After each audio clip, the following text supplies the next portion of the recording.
Bem-vindos ao meu canal, eu sou a Cristiana e hoje eu queria falar um pouquinho sobre velocidade terminal. O que seria essa velocidade terminal? É a máxima velocidade de queda de um objeto.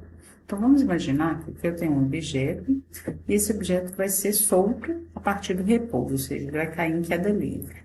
Então no instante inicial, quando ele acabou de ser solto, ele ainda não tem uma velocidade.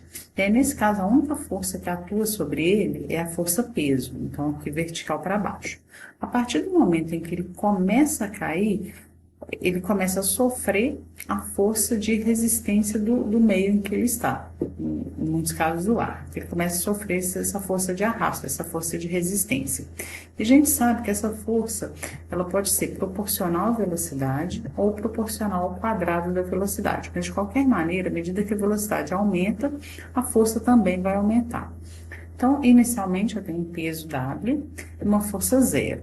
Aí, essa força vai aumentando até que em um determinado momento ela se iguala à força peso.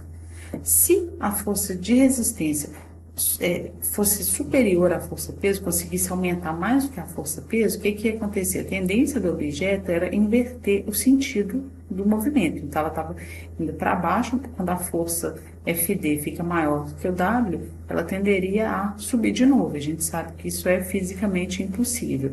Então nesse ponto a gente fala que o corpo atingiu a velocidade terminal. Por quê? Porque a velocidade aumentou até esse limite. Então, nesse limite é o que a gente tem, o somatório das forças é igual a zero e a aceleração é igual a zero. E aí a gente atingiu a velocidade terminal. Se a gente plotasse um gráfico da velocidade em função do tempo, isso era o que a gente ia encontrar. Então, aqui, no instante t igual a zero, a velocidade do corpo é zero. Aí a velocidade vai aumentando, a força de resistência vai aumentando também, até mais ou menos esse ponto aqui, em que as duas forças se igualaram e aí o corpo atingiu a velocidade terminal. Então, a gente divide o movimento em dois.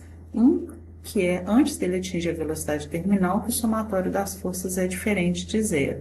E outra é depois que ele atinge a velocidade terminal, que o somatório das forças é igual a zero. Bom, isso para um sistema, tá? Que é o caso que a gente tem. Porque, por definição mesmo, a velocidade terminal é definida quando a aceleração é igual a zero.